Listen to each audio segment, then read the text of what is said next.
Uthenga wa lero ukupita ku opposition parties makamaka ma leaders chifukwa ndili ndi uthenga ochokera kwa Mulungu ndipo muuchite ignore nokha at your own peril. Ndipo Mulungu wandi Kumeneko ndikulankhula lero pa 19 April 2025 pompano pa Nyasa Voice Box kwa Aponi Kalindo owanyadira Mangozi DC Most Dangerous Child. Aponi Kalindo adali ndi uthenga kuchokera kwa Mulungu kupita kwa atsogoleri a zipani zotsutsa muno Malawi. Timati tiye limodzi pano pa Nyasa Voice Box kuti mvoti Aponi Kalindo ndi uthenga wa mtundu wanji ndipo akamaliza timafuna kuti mutiuze maganizo anu in the comment section below pompano pa Nyasa Voice Box. The DC. Uthenga wanga wa lero ndi maloto amene ndalota usiku kuchokera kwa Mulungu, ndipo iwe amene umasapota chipani cha DPP ukhale pafupi kuti umvere uthenga umenewu. Komanso iwe wa UDF sunthira kuno kuti uthenga utenge ukaupereke. Nanga iwe wa PP sapota iwe utengeso uthenga umene upereke kwa msogoleri wanuyo. Iweyo wa Ford wa UTM tengani mauthenga amene kuti mukapereke kwa asogoleri anu. Awa ena anatanganidwa dzulo kunyamula mitanda, kuonesa ngati ndiopemphera, kuonesa ngati amagwirizana koma anthu asakugwirizana. Uthenga wa lero ukupita ku opposition parties makamaka ma leaders chifukwa ndili ndi uthenga ochokera kwa Mulungu ndipo muuchite ignore nokha at your own peril. Ndipo Mulungu wandituma kunena kuti akuti ngati simugwirizana inu a opposition ndikupanga chinthu chimodzi pamene tikupita ku general election ka tripartite election ya pa September apopo akuti muiwale chifukwa mmaloto mundaonamo zinthu zoopsa. Anthu ena akupanga chothekera kuti zisankho zimene zikubwerazi zizakhale kuti sizisankho, zizangokhala ngati ceremonial koma chachikulu chachitika kale. Ndipo zikuoneka ngati inuyo a opposition mwachita kulozedwa, mwalozedwa. Zikuchitika ngati nthawi ija mmene amamanga anthu sanjala ya Babulo, aliyense amalankhula chichewa chake, chilankhulo chake osamvana. Ndi zimene akupanga a opposition kuno ku Malawi. Koma Mulungu akunena kuti iyeyo ndi wokwiya koopsa ndi ulamuliro uwu wa Lazarus Chakwera, ndipo akufunisisa limodzi ndi Amalawi zinthu zitasintha. Koma zinthu sizingasinthe ngati inu a opposition simukhala ndi language imodzi. Apapa ndi pamene zikuonesera kunena kuti anthu inuyo I think aliyense akufuna ali president. Izi zokuti aliyense akhale president ndi zimene ziti ziononge ziko la Malawi. Pamene ziko la Malawi lafika anthu awasanayenereso kulamulira. Koma zikuoneka kuti zinthu zambiri mukuzichita ignore. Mwachisanzo mukudziwa kuti khoti la kuno ku Malawi lidapanga 50+1 kuti munthu aziwinira zisankho. Koma nokha mwakhala mu parliament 5 years. Ndu ajene aphungu anu akhala ku nyumba ya malamulo 5-6 years. Koma palibe apangapo yo in terms of a deliberate legislation yofuna kukhala ndi ndondomeko malamulo apaderadera amigwirizano. Kodi ngati malamulo mwalephera kuwapanga ku parliament mungakapange malamulo oyendesera migwirizano yopitira kuzisankho popanda legislation, popanda lamulo, popanda ndondomeko? Izi ndakhala ndikunena nthawi ndi nthawi kunena kuti inu aphungu a nyumba ya malamulo tabweresani malamulo oonesa kunena kuti pakhale at least a legal backing. Lamulo lonena kuti anthu akamapita kuzisankho azikhala ndi ndondomeko ya migwirizano yoonesa kuti pali lamulo. Koma izizi mukazipitiriza izi Asaulo Chilima alipo ambiri ati azabwere kusogoloko. Aliyense amene ati akalowe mu mgwirizano ndi nzache azioneka ngati winayo wamkuluyo ndiye mwini wake wachisankho, winayo ndiye ayi, enawo azakhala agalu. Izi ndi mtima wa iniyo ma members of parliament ndi zipani mwakhala ofasa kwambiri, mwapasa ground awa anzathu a MCP kuti azizitenga zisankho izi ngati zawo.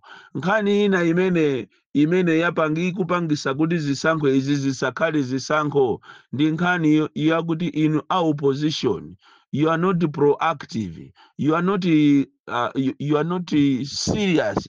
Ikakhala nkhani imene iyonesesa kuti simatematiki isadzagwire ntchito, kuteko chitichiza kupheni iniyo ndi nkhani ya makani, nkhani yosagwirizana imukulekerera Anabelo wamkulu wa meki kuti aziyendesa chisankho chongati ndi cha nyumba mwache. Chisankho ichi si cha nyumba mwache mwa Anabelo kapena chisankho ichi si cha MCP. Inu mukanayima nji ndikuonesesa kuti mukane simatematiki. Ngati simatematiki simuyikana ndiye kuti mudziwe kuti chanu palibe pa 16 September lapano. Chifukwa anthu amene wapanga mafilimu opya, apanga zinthu zachiabe zimene iniyo simuzakhulupirira pa siku limenelo. Ndikuti ndazionatu kumalotoko kuti zinthu sizili bwino, ndipo amene akunyamula mbendera si amene akuti azayinyamule mbenderayo. Vuto lanu mwafasa kwambiri. Nkhani ina ndionena kuti iniyo a opposition nthawi inoyo inaliyo kuti mukamang'ale ku khoti, mukamang'ale ku khoti muonesese kunena kuti nkhani imene iyi ya anthu amene analembesa imuiziwe musanapite kuzisankho. Ndipo wina akamanena kuti ate akukaniza kuti mukachite audit chifukwa cha nkhani ya security, imeneyo ndiye kuberako. Kuteroko ndiye kuti mudziwe munthu mukamamuuza kuti tikufuna tiyang'ane nyumba mwako zikuoneka ngati wabisamo zinthu, iyeyo ndikumakaniza ndiye kuti wabadi zinthuzo. Choncho izi zolekerera ameki kuti asakuloleni inuyo kuti mukachite cheki mu system kuti mukachitemo audit, imene ni nkhani iti kupwetekeni inu a opposition. Nkhani ina inalionena kuti ma stakeholders ngati mabungwe ndi maiko ndika kumene iniyo a opposition mukanapita ndikukadandaula, not individually, nonse a opposition yakuno ku Malawi mukanapita mukadandaule kumaiko ngati ku America, European Union ndi mabungwe ena amene amathandiza ziko lino la Malawi ndi maiko amene amathandiza ziko lino la Malawi. Ngati simupita kumeneko ndikukadandaula, musazati nyase pamawa ndikumalira ndikumapita ku makhoti, because time is now. Ngati if you are failing to prepare, you are preparing to fail. Izizi ndiye muziziwe a opposition ndikunena tu inuyo a UTM, a DPP, a UDF, a Ford ndi zipani zonse zimene zikuoneka kuti ndino a opposition, mukanakhala ndi mgwirizano wapaderadera, mulembe kalata kumaiko kuphatikizapo America, muauze kunena kuti kunoko ku Malawi kuno zisankho zikuoneka kuti zifuna ziberedwe, tikukanizidwa kuti tikaone mu system, ndipo nthawi yokuti muchite boycott ndi inoyo. Mukazachita boycott zisankho zitachitika, muziwe kuti chanu palibe, ndipo even olo makhoti azakudabwani, azakufunsani mafunso kunena kuti kodi nthawi yonseyi mudali kuti. Nthawi yokuti muchite boycott zisankho ndi inoyo. You need to stand strong and stand together with the people of Malawi who are suffering now. Do not relent on this one. Inuyo mulimbikire, muauze kunena kuti, muliuze boma la Chakwera munene kuti inuyo a opposition simukupanga nawo zisankho. Koma vuto kuli anthu ena Kongo ku opposition ko amene akumakhala usiku akulankhula ndi Chakwera, akumakhala usiku akulankhula ndi MCP, ndikumalandira ndikumachitidwa promised ma billions kuti iwo azalandira ma billions akapanga chotheka kuti migwirizano ya opposition isakhalepo. Ndi amene ati apwetekese a Malawi. Chimene ndaona ine kuno ku Malawi andale amangoyang'ana ndalama. ndalama ndi zimene ziti zizaphese ziko lino. Anthu sayang'ana chitukuko cha ziko, sayang'ana the suffering ya Amalawi, chifukwa mmene Amalawi akuzunzikira lero. Izi zimakape izizi sizinayenerenso kuti zikatenge udindo ayi. Anthu amene anayenera kuti akhale ndithu kunja kwa boma pa 16 pano. Koma zichito zanu za inu a opposition ndi zimene ziti zipangise kuti anthu amene wawa akatengenso boma koma anthu asakuafuna. So kairo tili ndi mabungwe so akonkuno ku Malawi ngati apaki ndi makape okhaokha, komanso tili ndi mabungwe omenyera maufulu akuluakulu amene titikunena pano anapasidwa ndalama, amene sakufuna kumachitapo comment nkhani za ma processes in a democratic dispensation of governance.